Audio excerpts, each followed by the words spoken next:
All right, let's dive right into this explainer and crack the code on how we actually determine if a battery is suitable for a specific job. Whether you're just powering a common household flashlight for a weekend camping trip or you're propelling a high-performance electric vehicle down the highway, the science behind what makes a battery tick really comes down to a few fundamental rules.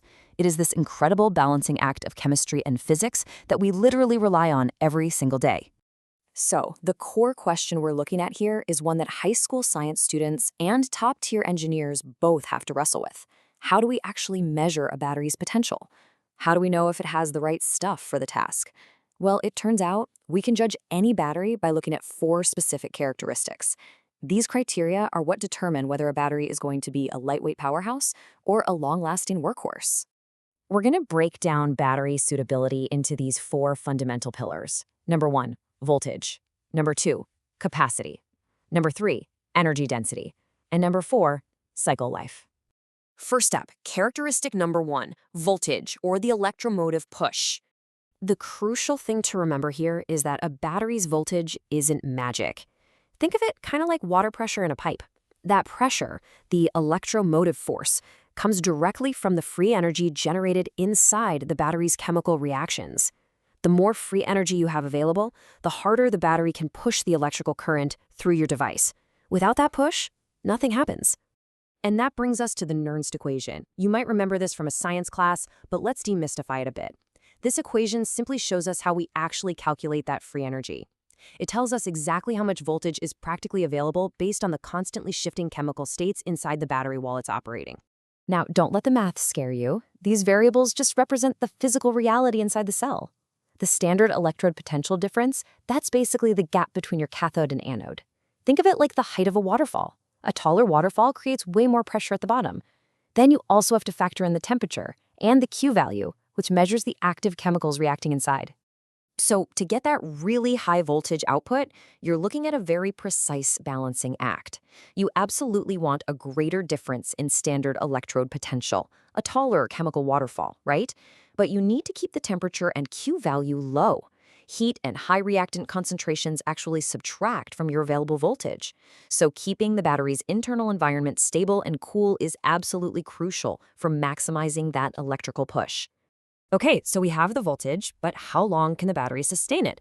That brings us to pillar number two, capacity, or power over time. The easiest way to think of capacity is to picture the actual fuel tank of your battery. It is the total pool of energy available to be withdrawn, usually measured in ampere hours or watt hours. Just like a bigger gas tank lets a car drive further, a higher capacity battery lets your common household devices run much, much longer before dying and needing a recharge. Now, capacity depends heavily on the physical size of the battery, which is governed by Faraday's equation. This essentially proves a fundamental truth of physics. You simply can't get energy from nothing. The real heavy hitter in this formula is W, the physical weight of the active material.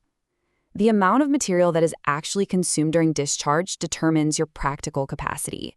In simple terms, the more chemical material you have reacting, the bigger your fuel tank is. Material weight has a massive, direct impact on overall performance, so larger capacity almost always demands a heavier battery. If you were to map out how voltage changes over time, you'd get a curve that stays fairly steady for a while and then drops off as the battery drains. Experimentally, if you measure the entire shaded area under that curve, that area literally represents the total capacity your battery holds. The more area under the curve, the more energy you have stored in the tank. Now that we've got a handle on voltage and capacity, let's see how they build into our third concept, energy density, or maximizing efficiency. This is basically asking how much bang are you getting for your physical buck in terms of size and weight. And this is incredibly important for everyday devices. A laptop needs to be light and portable, right? And think about electric cars. If an EV battery is too heavy, the car wastes all its power just carrying its own battery around. High energy density means you are packing a massive fuel tank into a very small, very light package. We figure this out mathematically by taking the capacity at a fixed current over time, multiplying it by the cell voltage during discharge, and then dividing all of that power by the total weight, W. Engineers are constantly fighting this brutal battle to increase the power on the top of this equation while shrinking that physical weight, W, on the bottom. And finally, for secondary batteries that we want to use over and over again, we arrive at our fourth pillar, cycle life, where we recharge and repeat. Simply put, cycle life defines how many times a battery can recharge. Exactly how many times can you fill that fuel tank all the way up and drain it back down before the battery degrades and finally fails. This is exactly why your smartphone doesn't hold a charge nearly as well after 2 years of heavy use. Its cycle life is just hitting its limit. So what determines how long it survives? To keep the active material ready for repeated discharge, the battery has to maintain the correct chemical composition, a proper physical structure or morphology, and a really good distribution of its internal materials. Every time you charge and discharge, you're physically expanding and contracting those materials. Over thousands of cycles, that causes a tremendous amount of physical stress. Okay, let's step back and look at the big picture, the ultimate balanced battery balance. This is how we tie all 4 pillars together. This really brings it all home. Creating a battery isn't just turning one dial to max. It is an incredible scientific balancing act.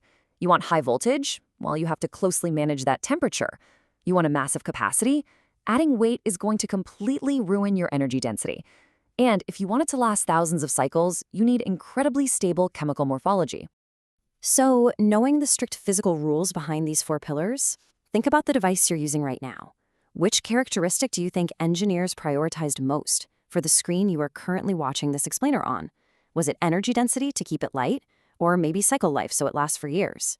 It's definitely something to think about the next time you plug in.